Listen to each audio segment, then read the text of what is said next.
Bienvenue, merci. Bienvenue à cette conférence sur les protocoles. J'espère que vous êtes allé à ma conférence d'hier sur la sécurité. J'en reconnais deux, trois, hein, c'est pour ça. Moi, qui suis-je? Je suis Geoffroy Coupry. Je travaille chez Clever Cloud, que vous avez dû voir en keynote, pour faire de la sécurité et de la quality assurance. Je suis aussi consultant freelance sur de la sécurité et de la performance de l'archi-software. Alors, pourquoi on va parler de protocole aujourd'hui? Pourquoi on va parler d'API, de choses comme ça? Faut savoir, moi, j'ai une approche assez bas niveau. C'est-à-dire qu'avant de faire du Java, du Scala, des choses comme ça, j'ai fait du C++ pendant longtemps, je suis allé bosser chez Videolan, on joue avec des formats un peu bizarres, des protocoles tout aussi bizarres. Et du coup, j'ai toujours eu cette vision du réseau, de la transmission de données qui était orientée protocole. C'est-à-dire qu'après, quand on a commencé à me parler d'API, de web, de choses comme ça, c'était un peu bizarre. C'est pas la façon d'approcher qui était naturelle pour moi. Et pourtant, j'ai vu des similarités. J'ai vu des choses qui se ressemblaient énormément. Et donc, c'est ce que j'ai essayé de transmettre dans ce talk, c'est vous montrer que c'est la même façon de penser, et qu'en fait, la façon de penser en API est extrêmement limitée. Il faut savoir que sur les protocoles, il y a eu énormément de théories, il y a des gens qui ont travaillé dessus pendant des dizaines d'années, et que notamment les protocoles qu'on a maintenant, ils existent déjà depuis très longtemps. TCP, c'est 73, je crois. Ça a été fait en 73. IP, c'est 80 ou 81, un truc comme ça. C'est des protocoles qui sont extrêmement vieux. Pourquoi on n'en a pas changé? Pourquoi on construit dessus? Pourquoi on n'en fait pas de nouveau? C'est ce qu'on va voir aujourd'hui. Donc globalement, le premier truc qu'on peut se dire, et je vais juste... Le HTML, c'est aussi un truc compliqué pour moi. Hein. Voilà. Là, ça va être bien. Pourquoi on utilise les protocoles qui sont un peu vieillots? Globalement, ça marche. C'est des protocoles qui ont fait leurs preuves, qui ont été exploités, testés, bidouillés, implémentés par des millions de gens. Donc on sait qu'ils fonctionnent. C'est tried and true, on est sûr que ça va marcher. Et le problème en fait qu'on a en informatique, c'est qu'on a une approche générationnelle. C'est qu'on a tendance généralement à construire sur la couche. C'est pas des couches sémantiques dans la transmission de données. C'est des couches de dizaines d'années. Il y a eu une époque où les gens faisaient leurs propres câbles. Après, ils prenaient des câbles off the shelf, ils faisaient leur propre protocole dessus. Et après, ainsi de suite, ils faisaient leur propre routage, leurs propres algorithmes de réseau. Globalement, chaque génération s'appuie sur le travail des autres. Et nous, on est tout en haut. Et par-dessus les couches applicatives, on a du REST et du JSON et c'est super cool. Alors, on pourrait rester à faire des applications sur ce modèle-là. Ça marche. Hein, je pense qu'on est un certain nombre payés à faire ce genre de boulot. On sait que ça fonctionne, on sait que ça fait le taf. Sauf que ça change. On n'a plus forcément les mêmes patterns d'utilisation de données. Par exemple, est-ce que vous savez pourquoi on fait du HTTP partout? C'est qu'à un moment, il y avait des proxys dans les entreprises. Et on s'est dit, le truc qui passera sera le HTTP. C'est pour ça que c'était aussi compliqué de faire du FTP, de faire de l'email, des choses comme ça. Vous avez peut-être certains encore du mal à faire passer du SSH depuis votre entreprise vers l'extérieur. Le HTTP, il n'y a jamais eu de problème. Donc on a commencé à tout faire en HTTP. Le truc, c'est que maintenant, on a des devices comme ça, qui se baladent partout, qui ont une adresse IP, qui savent causer en TCP, en UDP, en tout ce qu'on veut, qui savent être contactés en push. Et la question c'est pourquoi on continue à faire du HTTP partout alors qu'on a des trucs comme ça qui savent causer très bien autrement? Pourquoi on ne se remettrait pas un petit peu en question? Donc le push, ça c'est un pattern que j'aime bien. Pourquoi on fait du polling? Parce que globalement HTTP c'est du polling. Pourquoi on fait du request response partout? Parce qu'il faut sortir d'un réseau. On n'a pas une autorisation d'avoir une connexion de l'extérieur vers le réseau directement. Donc il faut sortir du réseau, donc on fait du request response partout. Je ne sais pas si vous avez joué un peu avec WebRTC. Il y en a qui ont essayé un peu? Bon, est-ce que vous avez entendu parler de comment ça fonctionne pour faire causer deux ordinateurs en WebRTC? À la base, le gros problème qu'il y avait, c'était de faire causer deux ordinateurs qui sont derrière du NAT. Donc il va y avoir d'abord une négociation.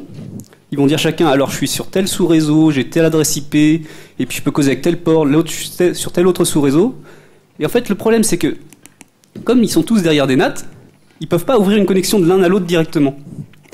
Donc on a un serveur externe qui va faire une négociation avec tout le monde, qui va dire, alors toi, tu vas essayer d'ouvrir une connexion TCP sur tel port chez machin, parce qu'on prédit que son port de sortie de données, ce sera à peu près celui-là. Lui, il va essayer d'envoyer de la donnée sur ton port de sortie, et puis on va faire croire que la connexion TCP fonctionne. C'est du WebRTC, ça. C'est un vrai problème, c'est pour passer au travers d'un NAT, c'est extrêmement compliqué. C'est le genre de problème qu'on a maintenant, parce qu'on se base sur des protocoles qui marchent bien, mais qui ne sont pas faits pour les mêmes besoins. Alors, en embarqué, qu'est-ce qu'on peut avoir comme problème en embarqué? Est-ce que vous savez à quel point ça peut être lourd, une stack TCP? Il y a eu tout un débat récemment sur les stacks réseau dans Linux, parce que jusqu'à il y a peut-être 2-3 ans, c'était envisageable en fait d'avoir un Linux avec une stack réseau complètement bidouillée et de shipper ça dans l'embarqué et ça fonctionnerait très bien.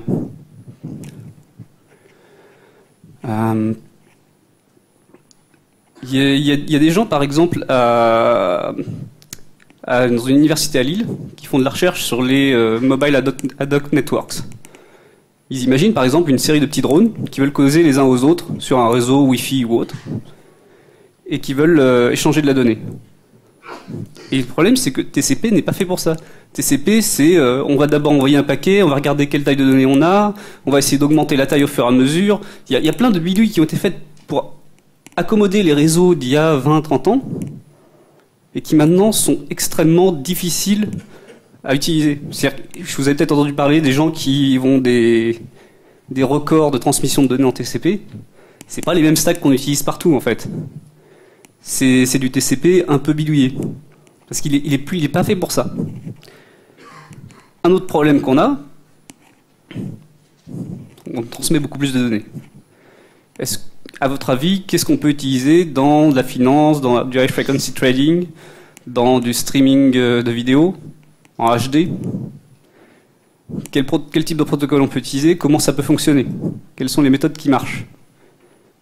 C'est énormément de questions à se poser parce que globalement, tous les protocoles qu'on a, toutes les façons de fonctionner, ont été pensés pour une époque où on n'allait pas transmettre des téraoctets de données. C'est maintenant envisageable en fait d'avoir des connexions chez vous sur une machine qui peut recevoir des téraoctets par seconde. On l'a pas encore. Pas sur mon MacBook en tout cas. Vous avez déjà imaginé toute la vidéo qu'on va pouvoir se recevoir d'un coup sur un laptop, ça va être monstrueux. Et ça va arriver, il faut y penser.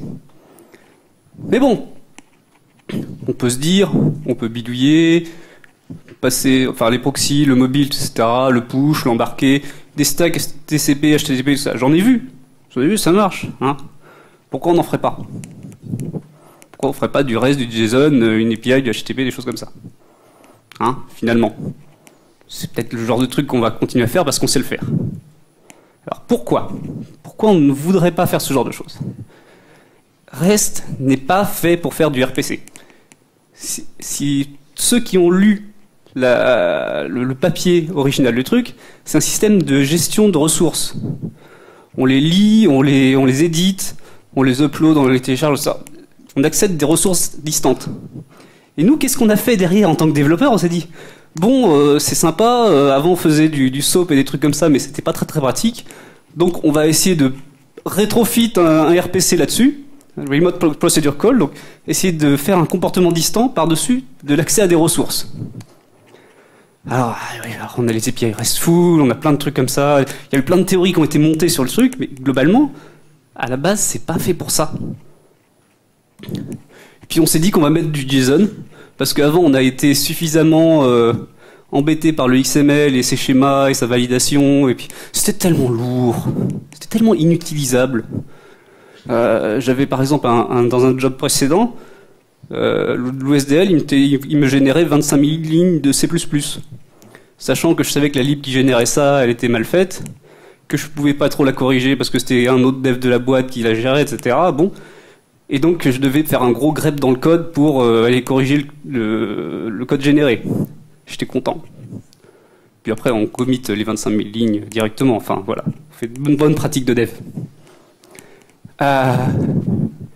Donc ça, je sais pas si vous allez être d'accord. Mais globalement, HTTP c'est pas fait pour de l'asynchrone. HTTP c'est du request response. Justement, comme on a dit, parce que fallait bien sortir d'un réseau. Est-ce que vous vous êtes demandé un moment si l'Ajax c'était pas un petit peu bizarre comme façon de fonctionner? C'est encore une fois, on essaie d'appliquer un comportement qui n'était pas vraiment fait pour ça à la base. Il faut savoir que la communication asynchrone, du push, des choses comme ça, dans de la communication longue durée, avant on faisait pas du HTTP pipelining, des machins comme ça. On faisait une connexion TCP toute bête. C'est comme ça que le push est fait chez Apple et chez Google sur le mobile. C'est-à-dire que c'est pas un truc hyper magique et il faut des serveurs surpuissants pour ça. C'est une connexion TCP longue durée. C'est tout. C'est un très très beau hold-up de ces boîtes en fait de faire juste une connexion réseau toute bête avec effectivement quelques bidules de la stack TCP côté serveur, mais c'est pas si problématique que ça. Et alors là, ça c'est le truc qui est assez rigolo. Donc, quand vous faites un protocole, quand vous faites des API, généralement vous mettez différentes couches. Vous avez des données, des métadonnées que vous transmettez. Donc généralement, si vous appelez une fonction, elle va peut-être vous renvoyer une erreur. Pourquoi ce serait la couche en dessous qui gérerait les erreurs, finalement? Alors j'ai eu énormément de débats et tout, alors ce sera un 403 dans ce cas, un machin, etc. Mais globalement, ça fait pas partie de la couche applicative, ça. Ça, c'est de la transmission de données et ça n'a rien à voir avec votre RPC. Pourquoi on l'a fait comme ça? Encore une fois, on a voulu bidouiller un truc qui n'était pas fait pour, et on a essayé de faire un truc qui fonctionnait. Ça marche, hein. Moi, personnellement, ça me plaît pas beaucoup, parce que, encore une fois, on est en train de prendre des solutions un peu vieillottes, qui étaient faites pour un usage, et on essaie de les forcer dans une direction, et on va utiliser ça pour les 10-15 prochaines années. Vous imaginez qu'on a ça maintenant. Si dans 10 ans, quelqu'un essaie de construire encore au-dessus, qu'est-ce qu'il va faire? Alors, après, vous allez me poser comme question, pourquoi on ferait son propre protocole? Parce qu'il faut avouer que c'est pas facile, quoi. C'est pas forcément un truc qu'on a envie de faire. Donc, comme on a dit, il y a différents patterns qui sont intéressants. Donc, le synchrone versus asynchrone, c'est... En fait, quand on sort des schémas classiques, request response, machin, qu'on peut faire du push, du streaming et autres, en fait, on se rend compte qu'il y a plein de façons de communiquer sur un réseau. Et on n'est pas forcément limité. Donc synchrone et asynchrone, c'est un truc qui devrait être simple à faire. Le streaming, vous avez déjà dû voir les confs Kafka, les choses comme ça. Ça revient, ça y est. Il y a Stream Data d'ailleurs qui a un stand là-bas où il vous transforme une API HTTP, donc pareil, request, reply, etc., et qui vous la transforme en push. Ça y est, on a des solutions comme ça. Alors ça construit encore par-dessus, mais je trouve que ça corrige pas mal le système, quoi. Guaranteed Delivery. Donc, est-ce que vous voulez vraiment, dans tous les cas, que votre paquet il arrive? Peut-être que vous voulez juste avoir la donnée, mais vous pouvez en perdre. Mais le problème, c'est qu'il y a énormément de protocoles où les gens, ils essaient de prendre cette décision, et puis à un moment ils se disent ah, ça marche pas terrible, je vais faire de l'UDP. Puis après ils se rendent compte qu'ils sont tellement habitués au TCP ou HTTP qu'ils reconstruisent un TCP un peu bâtard par-dessus l'UDP. Pourquoi s'embêter avec ça? Les topologies réseau. Donc, actuellement, on a des systèmes principalement en étoile. On appelle un point central, on lui cause, il répond, il retransmet aux autres. Et ça, encore une fois, parce que c'est comme ça que se construisent les réseaux. Les réseaux sont des arbres. C'est des arbres partout, et donc on ne fait que remonter de la donnée, qui repart à un autre endroit, etc. C'est pas nous qui la gérons. Mais il faut savoir qu'à une époque, les gens ont joué avec énormément de choses. Vous avez peut-être entendu parler de token ring, par exemple. Bon, c'était une catastrophe, ce protocole. Hein. Ça marchait, mais si deux personnes commencent à causer en même temps, on arrête tout, on se pose, on prend un café, quoi. Mais il y a différentes façons de faire. Peut-être que vous avez utilisé des bus de données, des RabbitMQ, des choses comme ça. Bah, il y avait un moment des réseaux qui étaient faits pour fonctionner de cette façon-là. Peut-être que vous voulez faire du peer-to-peer. Peut-être qu'il y a du hardware qui va émerger et qui va savoir faire ce genre de choses, en fait. Mais tant qu'on utilise toujours les mêmes méthodes, bah, on n'arrivera jamais à penser en termes de comment je veux que ma donnée circule, comment est-ce que ma donnée va se comporter sur un réseau, au lieu de se dire, alors, il faut que ça passe par tel routeur, là, machin, et puis on va prendre telle adresse IP. On est trop bas niveau. Nous, on veut penser en termes d'architecture, et on est en train de s'embêter à essayer de passer un proxy. C'est assez triste, je trouve. Donc, plus précisément, généralement, pourquoi on veut, de nos jours, là, maintenant, construire un protocole spécifique? Généralement, c'est dans deux domaines, c'est dans de l'embarqué. On a un bout de gadget qui veut causer, et on veut que le protocole de communication soit léger. Alors j'ai vu plein de projets, par exemple, qui font même des serveurs web sur du mobile, enfin sur du mobile, sur des petites cartes électroniques. Globalement, ça marche, et ça permet d'administrer à distance sans avoir un écran ou un truc comme ça, ce qui généralement complique pas mal les choses. Mais par contre, c'est extrêmement lourd. Imaginez faire du SSL, par exemple, sur ce genre de device. Faut savoir que c'est un coût de mettre du RSA dans l'embarqué. Hein. C'est un coût en termes de matériel et en termes d'électricité. Qu'est-ce qu'on peut avoir d'autre? Un communication channel. Est-ce que des gens ont joué par exemple avec du Bluetooth Low Energy? Est-ce que vous avez vu comment ça fonctionne? Ou du NFC? Bon, bah là on vous file en fait un canal, vous pouvez envoyer de la donnée dessus, et vous savez pas a priori ce qui va se passer. Peut-être que ça va être droppé, parce qu'il n'y a pas de retransmission. Peut-être que le paquet ne va pas arriver dans l'ordre, on ne sait pas. En fait, vous êtes dans le cas où vous êtes sur un lien physique qui vous transmet des octets et puis c'est tout. Alors, par exemple, nous quand on a eu ça la première fois, on a essayé d'envoyer du JSON dessus. Ça marche bien. Plutôt. Enfin, il y a un moment, il faut quand même savoir gérer les séparateurs, savoir faire du buffering, il y a des octets qui s'écrivent les uns par-dessus les autres. Ça peut se compliquer assez vite, en fait. Donc, il faut avoir une théorie sur comment on transmet bien proprement sa donnée. Donc, vous allez me dire, effectivement, c'est compliqué. C'est compliqué de penser en termes de je transmets ma donnée proprement, je fais un protocole entier, plutôt que je vais prendre des composants que je connais, qui sont faits pour plus ou moins ce que je veux, et je vais les utiliser partout. Mais il faut savoir un truc. On est sur un même espace de solution. Tout système de communication est un protocole, qu'il soit formel ou pas.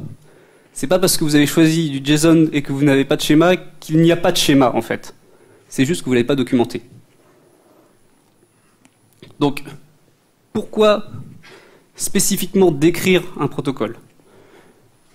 Donc, est-ce que vous avez... Celle-là, je l'aime bien. C'est les protolol jokes, hein. Vous pouvez les trouver sur Internet, il y en a des centaines.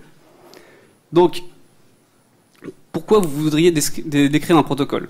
Donc on va revenir un peu à SOAP. Vous avez déjà dû en faire. Vous avez vu que c'était une catastrophe. Mais SOAP était basé sur une idée, c'est qu'on peut indiquer au client tous les changements de l'API directement et que ça puisse se mettre à jour sans qu'ils aient à recoder. C'était un peu tôt pour ce genre de technique. C'était assez impressionnant qu'ils aient réussi à le mettre en place. Et du coup, on savait, pour un endpoint donné, déjà ça c'était fait pour du RPC, ils expliquaient les arguments, machin, on pouvait avoir des types très précis, et le code n'allait pas compiler si on n'appelait pas exactement avec les bons arguments. Et tous les codes d'erreur étaient décrits, tous les morceaux de données étaient décrits, tout ça, ça fonctionnait. Le problème, c'est que c'était extrêmement lourd. Et nous, en tant que développeurs, quand on sent qu'il y a un truc qui est un peu compliqué, un peu awkward à utiliser, bah, on route autour et puis on trouve une autre solution un peu bancale, mais qui marche.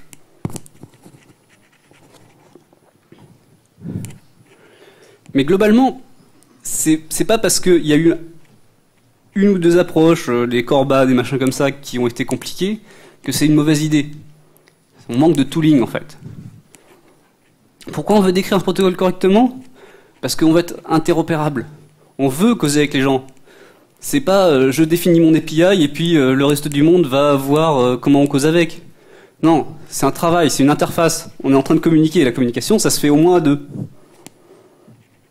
Donc, si vous êtes là juste en train de vous dire il y a un petit schéma, un truc, on le change tous les 16 du mois, ça va pas marcher. Vous êtes dans une logique de communication. Et le problème, c'est que quand vous commencez à ne pas penser en termes de schéma, en termes de formalisation de votre donnée ou de votre communication, vous créez de l'ambiguïté. De l'ambiguïté dans une API, c'est à un moment, il y a un appel qui change, ou il y a un bout de données, on ne sait pas trop quel format il a. Ça va générer des erreurs, ça va faire des applis qui crashent. Vous voulez pas avoir ça, vous voulez pas que vos clients crashent en appelant votre API. C'est déjà suffisamment compliqué d'envoyer de la donnée sur un réseau et faire en sorte que ça marche. J'ai vu tellement de gens faire des frameworks qui essaient d'abstraire une communication réseau sous la forme de « j'appelle une fonction d'une librairie ». Bon, heureusement maintenant on a des futurs, des trucs comme ça pour dire « ok, on sait que ça va pas forcément bien se passer ». Mais à la base, les gens se disaient bon bah ouais, on appelle comme si c'était une lib locale et puis on reçoit un résultat et tout va bien se passer. Non, le réseau ça peut foirer. Ça peut foirer de plein de manières. Ou ça peut juste être extrêmement lent. Donc il faut gérer timeout, il faut gérer énormément de choses. Donc quand vous avez en plus un système qui est ambigu, bah, c'est le moment où les développeurs ils vont faire des choix. Et quand le développeur fait un choix, on sait qu'on est tous des gens extrêmement rationnels et qu'on va tous faire le bon choix et on aura chacun le nôtre. Parce que l'ambiguïté n'est pas une bonne idée. On a l'impression que c'est de la flexibilité, mais en fait, ça donne un paquet d'implémentations différentes d'un protocole et après, il faut toutes les supporter. Est-ce que vous avez entendu parler de cette loi qui dit que c'était sur TCP, il fallait être conservatif dans ce qu'on envoie et un peu libéral dans ce qu'on accepte, ou un truc comme ça? C'est la loi de Postel, si je me souviens bien. Il a vérifié. C'était bien pour l'époque, parce que ça permettait de pousser les gens à implémenter, ça permettait de pousser les développeurs à vraiment expérimenter. Mais par contre, ce qu'on se retrouve à faire, par exemple, chez Videolan, c'est à supporter un paquet de versions de protocoles ou de formats qui sont un peu les mêmes, mais pas exactement, parce que tout le monde a pris ses libertés avec le truc, quoi. Dès qu'il y avait une ambiguïté, dès qu'il y avait un truc pas clair, les gens se sont dit on va optimiser, on va profiter de ça pour faire passer un peu d'autres données, et tout le monde se retrouve à supporter les mêmes problèmes. C'est-à-dire que si vous avez un schéma qui n'est pas complet, il existe en fait un schéma complet de facto, mais que vous ne connaissez pas encore. Par contre, le reste du monde va le découvrir. Donc, si vous avez un schéma bien formel, qui marche proprement, vous pouvez surtout le tester. Je ne sais pas si vous avez vu dans une RFC comment ça fonctionne. Vous lisez la RFC, on va vous donner la grammaire, on va vous donner des choses comme ça, comment ça cause, quel message à quel moment. Mais les test cases, on n'en a pas toujours.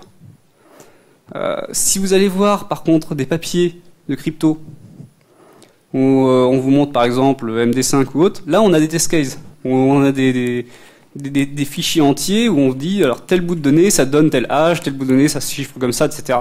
Bon, parce que forcément entre de la donnée aléatoire et de la donnée aléatoire mais fausse, on a un peu de mal à repérer quel est le problème. Par exemple, là récemment j'étais en train d'essayer d'implémenter du GIF, qui comme tout le monde sait est en fait un protocole de streaming, pas une gestion d'image. Il n'y a pas de test case. Ils disent bon ça se décompresse de cette façon-là et puis voilà.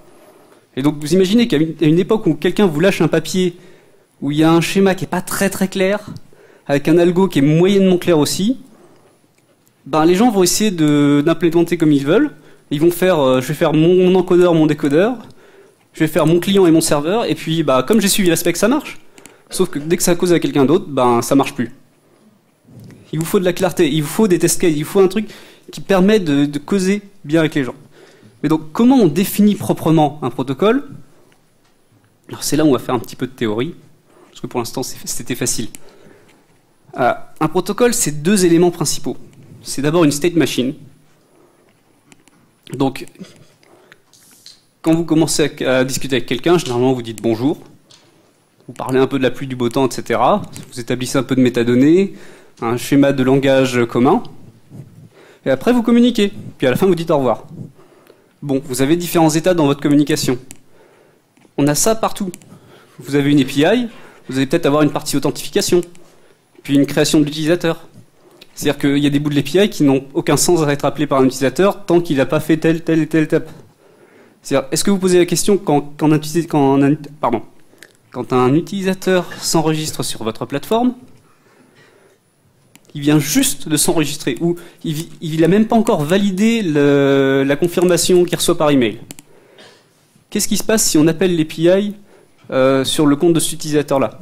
Quel type de données on va se recevoir? Bon, bah c'est une state machine. Il faut savoir que dans cet état-là, ce genre de données n'est pas accessible. Ça fait partie du protocole. Et ça, c'est un truc qui est décrit en fait dans les protocoles réseau généralement. On va vous dire, par exemple, TLS, on commence par dire hello, il répond hello, il envoie le serveur envoie le certificat, on commence à négocier des algorithmes et on commence à négocier une clé. Ça, c'est une state machine. Et tant qu'on n'est pas passé par toutes ces étapes proprement, on ne va pas commencer la communication à proprement parler. Mais il faut savoir que c'est compliqué, cette machine. Le deuxième point, c'est l'encodage. Parce que même si on a des états différents dans la communication, il faut qu'on ait un langage commun. JSON. C'est laquelle, celle-là? Il faut arrêter de taper sur Debian, hein, ils font ce qu'ils peuvent. Donc, il vous faut un schéma de communication commun. C'est hyper important. Encore une fois, si vous ne le formalisez pas, il existe quand même. Vous utilisez du JSON, mais il y a un moment, il y a des données qui sont... Il y a une clé qui renvoie une certaine valeur, avec un certain type, et peut-être que vous ne l'avez pas défini proprement. Peut-être qu'à un moment, vous avez dit, bon, bah, ça c'est un type numérique, quelque part, mais vous n'avez pas vu si c'est un flottant ou si c'est un entier. De toute façon, c'est pas très spécifié dans le JSON, ça, a priori. Mais bon. Donc, l'encodage, c'est la partie généralement la plus compliquée. Même de toute façon, les deux, c'est des choses qui sont compliquées pour les développeurs. Je ne sais pas si c'est... Posez-vous la question, quelle est la dernière fois où vous avez implémenté une state machine? En tant que développeur, on arrive sur une state machine, on dit, bon, il y a différents états, on passe de l'un à l'autre, etc. Et il y a deux méthodes qu'on utilise. Il y a celle un peu rigolote, académique, où on fait une grosse matrice qui décrit les transitions de l'un à l'autre, etc. Et c'est super beau. C'est inutilisable dans la pratique parce que faut réfléchir à comment on passe de... Enfin, c'est pas une représentation qui est pratique à utiliser. Mais par contre, on peut faire des parseurs HTTP, des trucs comme ça avec, ça marche très bien. L'autre méthode, c'est de faire un gros switch avec tous les cas possibles. Alors ça, c'est le moment où on se dit, ouais, je suis développeur, ça je vais y arriver, ça va être facile. Vous allez voir cette machine, je vais la manager, il n'y a aucun problème. Sauf que, comme tout le monde a cette approche-là, on sait très bien depuis comment le casser. Et là, c'était il y a un mois, je crois, où une implémentation TLS en Java s'est fait exploser parce que on pouvait bypass 15 états dans leur state machine comme ça. Il suffisait juste d'envoyer le paquet de 15 états plus tard, et puis le truc, il disait, switch à je suis là. Voilà. Parce que quand on est développeur, on a envie de solutions qui vont vite. Et effectivement, si on peut bypass 15 états, ça va vite, hein, c'est une communication qui est efficace. C'est pas un truc qui est facile à représenter. Parce qu'il faut savoir que quand on écrit du code, on a un AST, un Abstract Syntax Tree. C'est-à-dire que le code, c'est un arbre. Dès qu'on commence à aller d'un endroit à un autre, on passe d'un état qui revient à machin, qui appelle le truc, etc., c'est compliqué. Parce que penser en termes de graphe, on sait bien le faire en tant qu'humain, mais on ne sait pas le représenter correctement en code. Parce que c'est moyennement fait pour, en fait. C'est les go-to, considered harmful, et des choses comme ça. Globalement, dès qu'on commence à faire des bouts dans tous les sens, ça complique le code, c'est difficile de raisonner dessus. Par contre, ce qu'il faut vous dire, c'est que il y a des façons de les construire proprement. Il y a des libs qui le font, où vous passez une liste d'état, une liste de transition, et qui va s'assurer que ça passe dans les bons sens. Par exemple, j'en ai codé une en Rust, le code ne va même pas compiler si vous essayez d'utiliser une transition qui n'est pas valide sur un état quelconque. C'est je suis dans l'état A, je passe dans l'état B, j'appelle des méthodes sur les trucs, et ça m'envoie un état C. Puis si j'essaie d'appliquer une transition qui n'est pas la bonne, bah, le code n'est pas là. Ça ne va jamais compiler, vous n'allez jamais avoir un état qui est inconsistant. C'est possible de faire des choses comme ça. Ensuite, ce qu'il faut raisonner, c'est que une state machine, il faut la faire la plus simple possible. Comme j'ai dit précédemment, on a des couches sur des communications, sur du protocole. Donc globalement, si vous vous rendez compte que votre state machine est compliquée, c'est que probablement vous êtes en train de gérer des états de la couche supérieure. Il faut peut-être plus gérer des petits trucs simples, ce que vous avez là sous la main, et puis vous laissez les cas complexes à la couche supérieure. Par exemple, vous n'allez pas essayer d'embarquer les codes d'erreur de votre API REST dans le HTTP. C'est pas fait pour. Chacun son boulot. Et ça résout énormément de problèmes. Sur l'encodage, ça, c'est un truc par contre qui est assez drôle. C'est que, en tant que développeur, écrire un parseur, c'est rigolo. C'est hyper interactif. On reçoit de la donnée, on passe de la moulinette dessus, on voit ce qu'on a dans le résultat, etc. C'est très très très sympa à coder. Et c'est très très dur à coder correctement, en fait. Justement, je vous parlais de Vidéolan.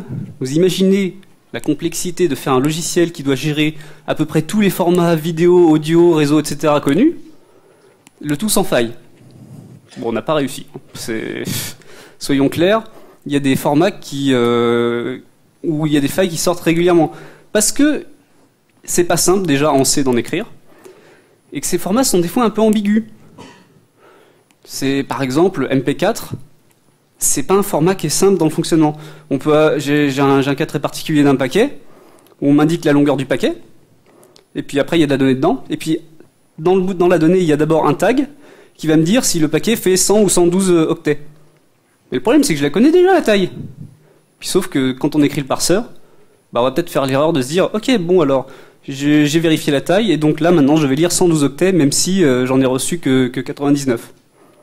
Voilà. C'est de l'ambiguïté. C'est le genre de problème qu'on a. Et ça, c'est un problème qui est dû au type de grammaire que vous avez dans vos langages. Donc, qu'est-ce que c'est que tout ça? Les expressions rationnelles, vous avez utilisé probablement, c'est ce qu'on appelle les langages réguliers. Il faut savoir que c'est ce qui est le plus simple, en fait, à parser. Vous avez des expressions rationnelles, vous êtes sûr que votre langage il va être simple à parser, ça va être correct. Parce qu'on a énormément d'outils pour ça. Contexte free. Alors, imaginez, est-ce que des gens ont essayé de parser du HTML avec des expressions régulières? Est-ce que des gens ont réussi?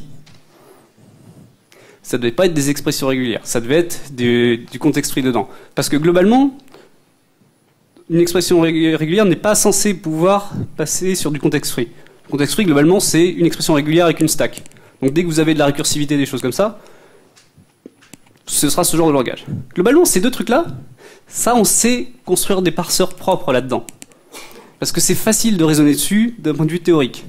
Le contexte sensitive, par contre, c'est vous avez un bout de données, et si la valeur particulière de ce bout de données va décider comment vous allez parser le reste. Donc c'est par exemple, justement, on a une longueur, et après, on choisit une quantité de données qui va derrière. Dès qu'on passe sur ce genre de truc, ça complique le parsing, et ça devient extrêmement compliqué de faire les choses proprement et de façon sécurisée.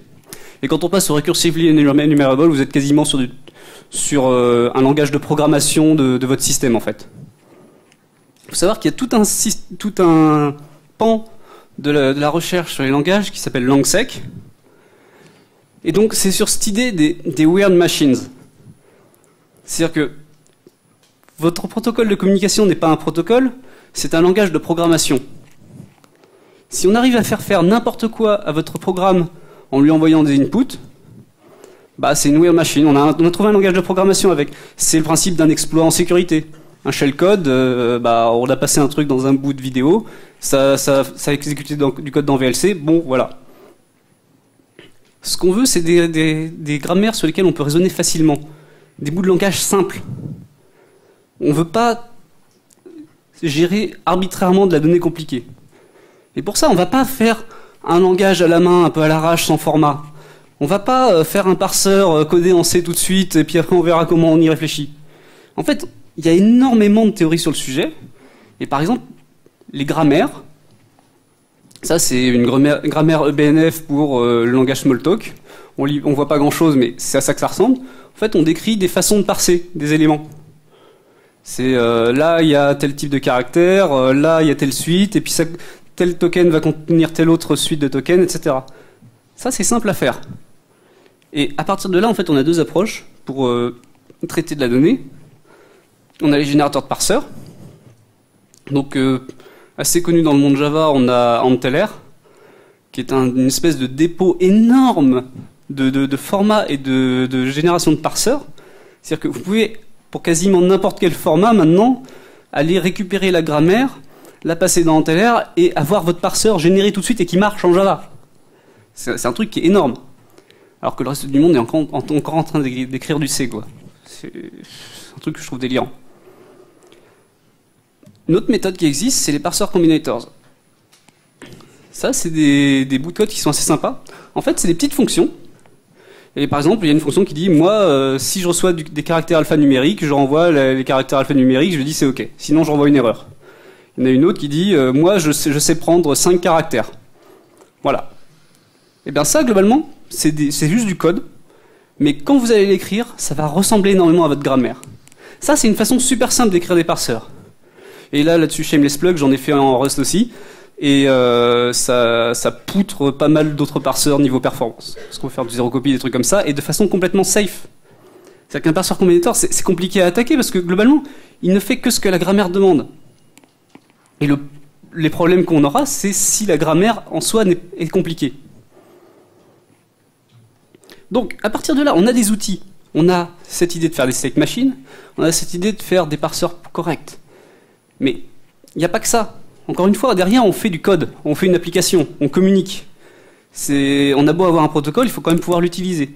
Et donc, il y a une façon de penser l'architecture de ce système-là, une façon de penser la communication, et ça va inclure tout le reste. Ça va inclure le fait que vous ayez du timeout, ça va inclure tout ça. Ce à quoi on ne pense pas en fait en tant que développeur à la base, parce qu'on a tendance à laisser ça à la couche d'en dessous, qui va le gérer pour nous. C'est pas un problème d'y penser. Globalement, on n'a plus les mêmes outils qu'il y a 30 ans. On a des outils tellement plus puissants maintenant, on peut faire des choses extrêmement correctes, extrêmement propres et performantes en descendant un petit peu dans les couches.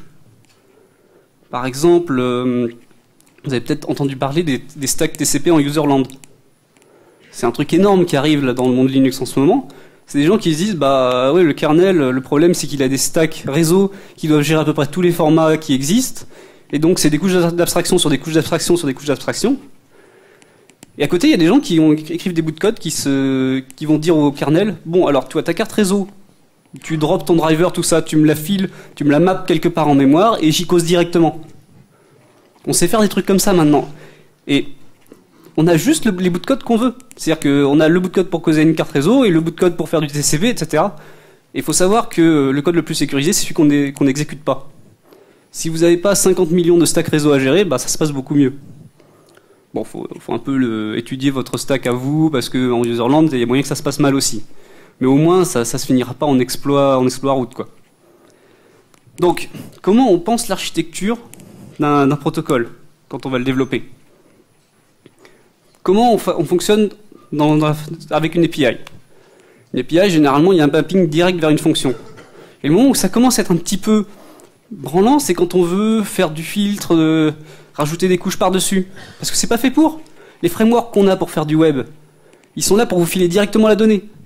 Donc vous avez votre fonction et à chaque fois, par exemple, vous allez mettre je vérifie le cookie, machin, après je vais faire telle validation du formulaire et autres. Mais globalement, vous vous rendez compte que vous avez des couches à mettre, mais comme on est en mode dev, ça va bien se passer, on ne pense pas à les faire. Il y a des techniques qui existent assez facilement. Donc, par exemple, on parse le plus tôt possible la donnée et on la valide le plus tôt possible.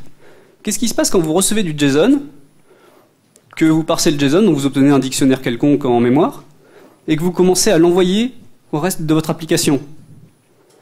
Et après, on vérifie pas exactement ce qui s'est passé dedans, si ça avait le bon type ou quoi que ce soit.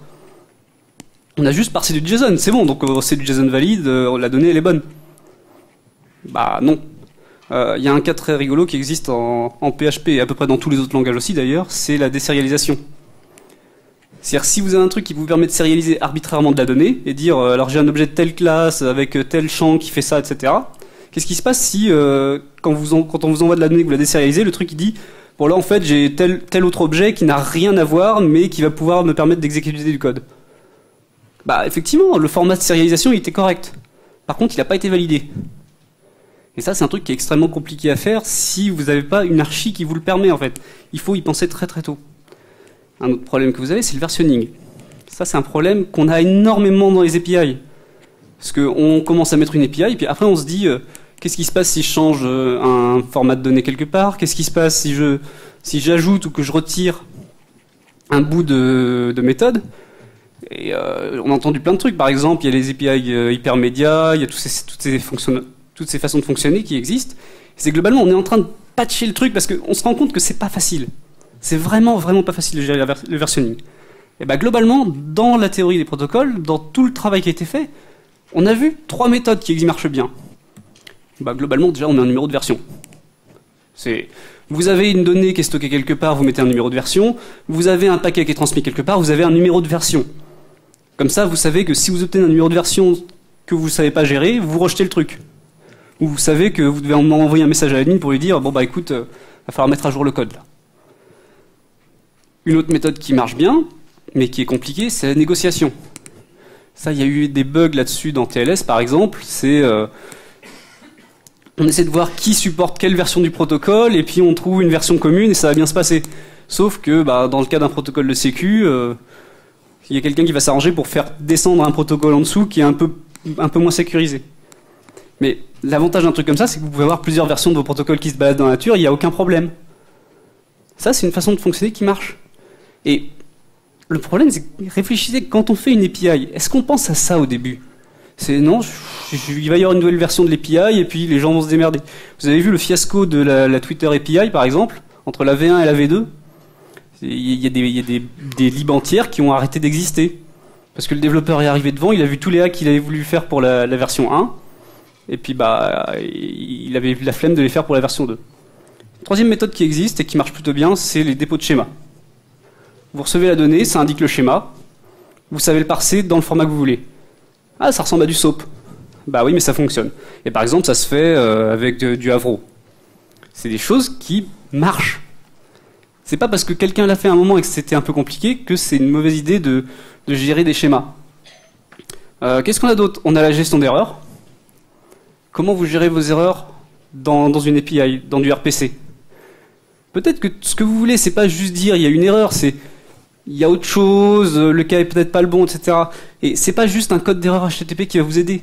Il vous faut vos propres codes d'erreur, il faut les documenter, il faut qu'il y ait de la métadonnée dedans. C'est-à-dire qu'il n'y a pas que le code, il faut que les codes, on puisse en afficher un texte, il faut que ce texte il puisse être localisé, etc.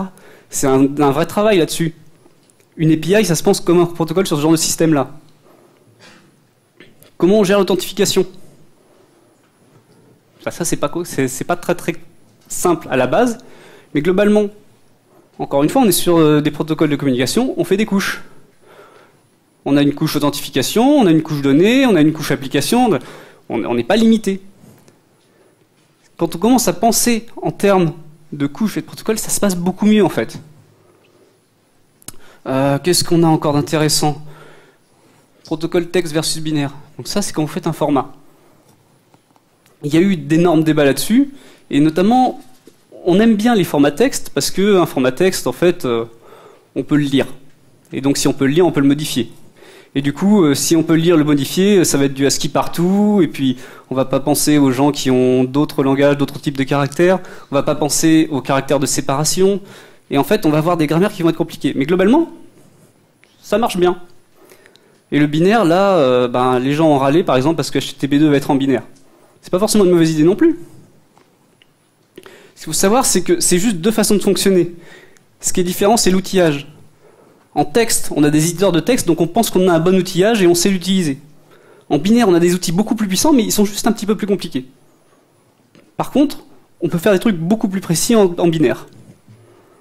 Et c'est là où il y a un autre truc qui est important, c'est une façon de séparer vos éléments dans votre donnée. Donc en texte, on est très habitué aux tokens. Si par exemple, on a des guillemets. Puis alors, le problème, c'est qu'on se retrouve à essayer d'échapper les guillemets. On fait du CSV, et on a des virgules dans le texte dans les CSV.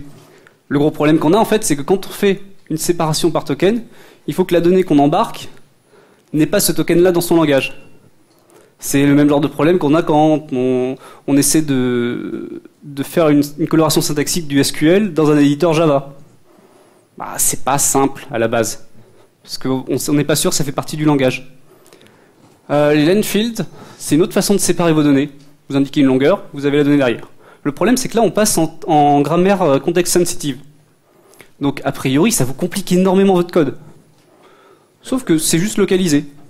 Vous avez juste une façon très précisément d'indiquer, là j'ai la donnée, et puis vous allez l'interpréter comme ça derrière. En fait, ça se passe très très bien, ça. Et donc, faire des couches, ça j'en ai parlé, c'est extrêmement important, et gérer la context sensitivity. Globalement, dès que vous essayez de réduire la complexité dans votre API, dans votre façon de communiquer, ça va bien se passer. C'est vraiment, il faut vraiment penser en termes de communication. Vous essayez de parler à quelqu'un, vous allez lui donner des informations qui sont simples. Pas parce que la personne en face est bête, mais juste qu'elle n'a pas le temps de se rappeler de ce que vous avez dit il y a 150 ans pour essayer de comprendre ce que vous avez dit maintenant. C'est ça la context sensitivity. Ce qu'on a dit largement auparavant décide comment on va parser la donnée correcte là tout de suite. Et ça, c'est pas simple. Faire des protocoles, c'est un truc qui est extrêmement complexe, mais c'est ce qu'on est en train de faire en fait. L'informatique, c'est un domaine qui est compliqué, mais on oublie la complexité. Dans la plupart des cas, ça marche. Mais il y a un moment, bah, ça va nous rattraper. On va avoir du code qui va casser. On a du code qui casse actuellement, parce qu'on n'a pas pris des précautions et on est parti sur des solutions qui étaient trop simplistes, même si elles marchaient. L'avantage, c'est que maintenant, en fait, on a énormément d'outils pour gérer tout ça, et on va pouvoir faire de la donnée qui circule de façon propre. On a de la puissance de calcul énorme, on a des réseaux qui sont très bons, on peut faire du streaming, on peut faire des formats monstrueux et les gérer très simplement. Donc il ne faut pas se limiter avec les outils qu'on a, on va pouvoir faire beaucoup mieux dans pas longtemps. Donc voilà. Merci beaucoup d'avoir assisté à ce cours.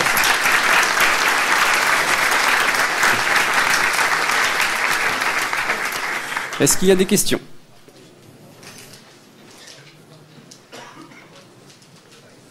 Non, pas de questions ? C'est bon. Oui, pardon ?